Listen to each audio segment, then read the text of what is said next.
You know, when we think about the Transfiguration, what usually comes to mind? It's that classic Sunday school image, right? Jesus glowing peacefully on a mountaintop, a quiet, holy moment for a few of his disciples. But what if we've been missing the bigger picture? What if it wasn't a private vision at all, but a public declaration? And this quote right here just nails it. This is the core idea that we're going to unpack. The argument is that the Transfiguration wasn't just some passive, beautiful vision. It was a calculated, strategic move. It was an act of taking back enemy territory. And honestly, that changes everything. So, that's the big question we're tackling. What if, instead of a serene moment of revelation, this was the opening shot in the final battle of a cosmic war? A war that had been raging for ages.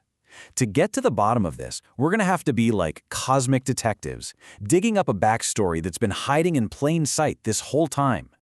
Okay, so to crack this case, we have to start by stepping into the world of the people who first heard these stories. Their world, it was filled with supernatural beings, with territorial gods, and a long, long history of a cosmic rebellion against the one true God.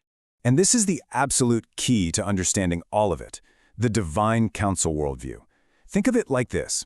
God has this heavenly assembly, almost like a celestial cabinet. And in the beginning, he assigned these supernatural beings, the Bible calls them sons of God, to watch over and govern the different nations of the world. He gave them a job to do. Now this is where it gets really, really interesting. How do we even know about this stuff? Well, check out this verse from Deuteronomy. For hundreds of years, our Bible said God divided up the nations according to the sons of Israel. But thanks to discoveries like the Dead Sea Scrolls, we have much older manuscripts. And what do they say? Sons of God. That tiny change is a massive clue. It tells us the original understanding was that God handed over the nations to these divine beings, keeping only Israel for himself. So what happened to these divine governors? Well, they went rogue. They rebelled. Psalm 82 gives us this incredible courtroom scene where God puts them on trial. He says, I said you are gods, but then he condemns them for their corruption and injustice. And their sentence? They're going to die like mere mortals. The big takeaway here is that from that point on, the nations of the world are under the rule of corrupt, rebellious powers. Okay, so we've got the backstory, a full-blown cosmic rebellion. Now let's turn to the evidence. Let's look at the crime scene, because in this story, the location of the Transfiguration isn't just some random mountain. It's everything. It's the smoking gun. Check out the sequence of events leading up to this. Jesus isn't just wandering around. He's on a strategic campaign. First, he goes to a place called Caesarea Philippi, which is right at the foot of Mount Hermon, a place infamous for its pagan worship and known as the Gates of Hades. And there, he declares that those very gates will not prevail against his church. Then he immediately ascends that high mountain.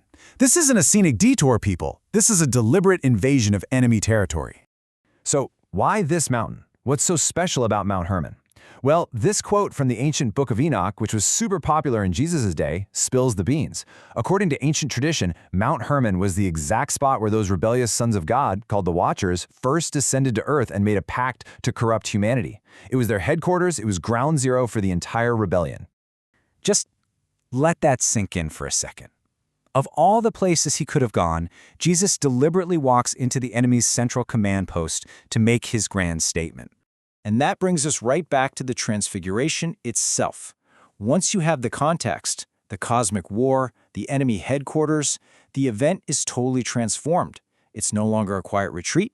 It's a direct, in-your-face public confrontation. And the way he reveals his glory is so important. Remember when Moses came down from Mount Sinai?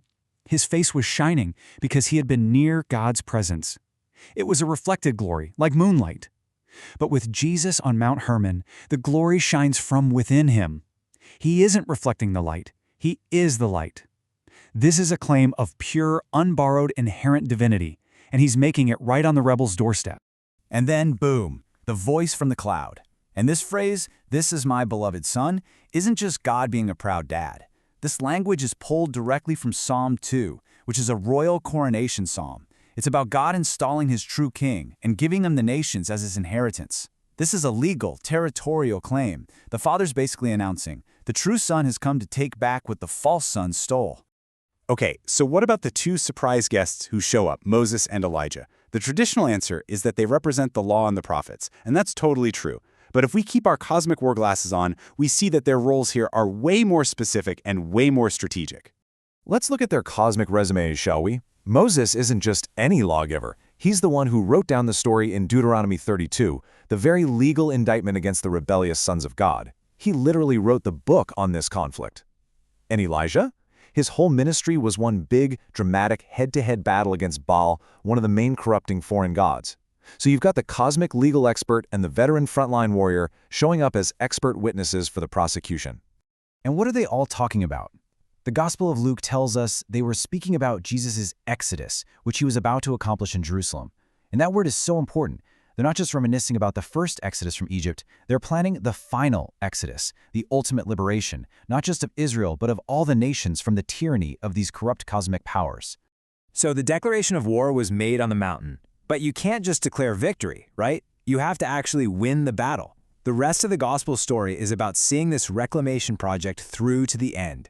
And here's the battle plan, laid out perfectly. Step 1, the declaration on Mount Hermon. Step 2, the decisive battle at the cross, where the Apostle Paul says the rulers and authorities were disarmed and publicly defeated. Step 3, the victory announced to the world through the resurrection. And Step 4, the invasion, launched by the Great Commission. See, this completely reframes the Great Commission. When Jesus says, "Go and make disciples of all nations," it's not just a friendly suggestion to share good news. It's a military command. It's an order to march back into the territories that were forfeited to the rebels and reclaim them for the rightful king. Pentecost is when the invasion force gets its supernatural power, and the book of Acts reads like the battle reports from the front lines. And that leaves us with this final massive thought. If this is right, if the story of Jesus is fundamentally about a cosmic war to reclaim the world from these hostile spiritual powers, how does that change the way you read everything? Every healing, every exorcism, the crucifixion, it all looks different, doesn't it? It means this isn't just a story about our personal salvation. It's about our enlistment in a cosmic campaign that began on a dark mountain and ends with the restoration of all creation to its one true king.